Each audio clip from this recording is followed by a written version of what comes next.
목사님, 하나님은 모든 사람이 구원받기를 원하시는데 왜 어떤 사람들은 구원받지 못하는 걸까요?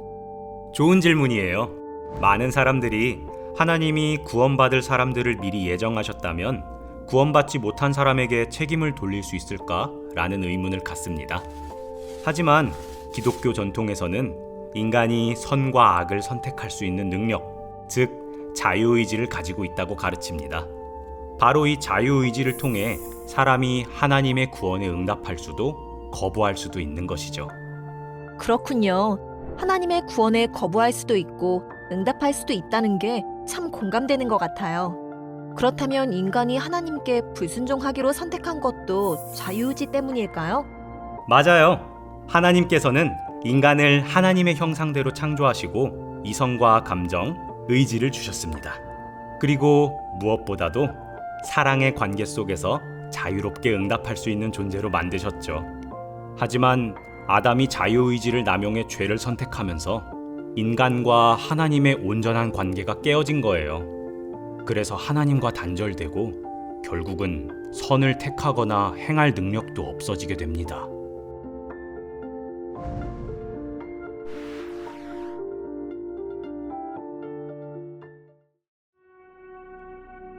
그렇다면 인간은 자유의지를 상실하게 된 거네요? 그렇죠. 아담과 하와가 죄를 지으면서 인간은 죄로 인해 영적으로 죽은 상태가 되었어요. 이를 전적 타락이라고 부르죠. 그 결과로 인간은 하나님과의 관계가 끊어졌습니다. 사람들 사이의 관계도 자연과의 관계도 왜곡되었어요. 심지어 자기 자신과의 관계조차 깨졌습니다. 사람은 본래 주어졌던 거룩함과 자유의지를 상실한 거예요. 타락한 인간은 악으로 치우치게 될 뿐이고 선을 행하는 데 있어 전적으로 무능했습니다. 와, 듣기만 해도 참 암울한 상황이네요. 그러면 인간은 스스로 하나님께 나아갈 수 없는 건가요? 그래서 하나님께서 먼저 구원의 길을 열어주신 거예요. 예수 그리스도를 통해 우리에게 선행은총이라는 특별한 은혜를 베풀어 주셨습니다. 선행은총이요? 지난 시간에 배운 내용이 이렇게 연결이 되는군요. 그렇죠.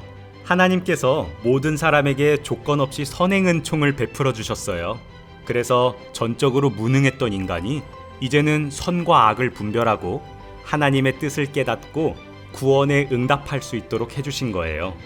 인간은 본래 전적으로 타락했지만 하나님께서 은혜의 빛을 비춰주심으로써 자유의지가 부분적으로 회복되었습니다. 지난 시간에 선행은총을 배우면서 은혜를 받았는데 오늘은 더 감사한 마음이 드는 것 같아요. 그런데 왜 완전히 자유의지가 회복된 게 아니라 부분적으로 회복된 것일까요? 그 이유는 선행은총으로 우리가 자유의지를 회복했지만 그렇다고 해서 하나님과의 관계가 완전히 회복된 것은 아니기 때문입니다. 그러니 예수 그리스도의 은혜가 절실히 필요한 것이죠. 그렇다면 결국 우리가 구원에 응답할 수 있는 것도 하나님의 은혜 덕분이네요. 네, 구원의 시작과 끝은 전적으로 하나님의 은혜입니다. 하지만 하나님께서는 우리에게 응답할 자유를 주셨고 우리는 그에 대한 책임을 지는 존재입니다. 신학적으로 이를 복음적 신인 협동설이라고 하는데요. 인간의 구원은 전적으로 하나님이 주도하시지만 인간도 응답하는 협력 관계 속에서 구원이 이루어지는 것입니다. 그러면 만약 자유의지를 남용해서 계속해서 악을 선택하면 어떻게 될까요? 안타깝게도 그 선택에 대한 책임은 본인이 지게 됩니다.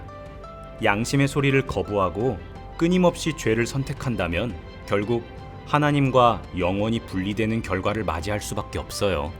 반대로 자유의지를 하나님께 순종하는 방향으로 사용하면 더욱 풍성한 삶을 살게 됩니다. 그렇다면 결국 우리는 선택의 기로에 서 있는 거네요. 하나님이 주신 은혜의 문이 열려 있지만 그 문을 통과할지 말지는 우리의 선택에 달려 있다는 거죠? 정확해요. 요한복음 1장 9절에서 참빛 곧 세상에 와서 각 사람에게 비추는 빛이 있었나니 라고 했습니다. 하나님께서는 모든 사람에게 은혜의 빛을 비춰주셨고 이제 그 조명 아래 나아가는 것은 우리의 몫입니다. 와, 오늘 정말 많은 걸 배웠어요. 자유의지는 단순한 개념이 아니라 우리의 신앙과 삶 전반에 걸쳐 영향을 미치는 중요한 요소네요. 그렇죠. 그리고 기억해야 할 것은 우리가 받은 자유의지를 자신의 자유만을 위해서 사용하는 것이 아니라는 점이에요. 이 자유를 선한 일과 사랑을 실천하는 데 사용해야 합니다. 갈라디아서 5장 13절에서도 너희가 자유를 얻었으나 그 자유로 육체의 기회를 삼지 말고 오직 사랑으로 서로 종노릇을 하라고 말씀하시죠. 맞아요. 하나님께서 주신 자유를 사랑과 선행으로 사용해야겠네요.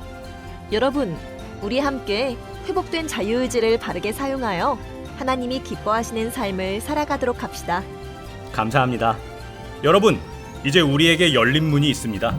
그 문을 통해 하나님의 은혜를 받아들이고 하나님께 기쁨으로 응답하는 삶을 살아갑시다.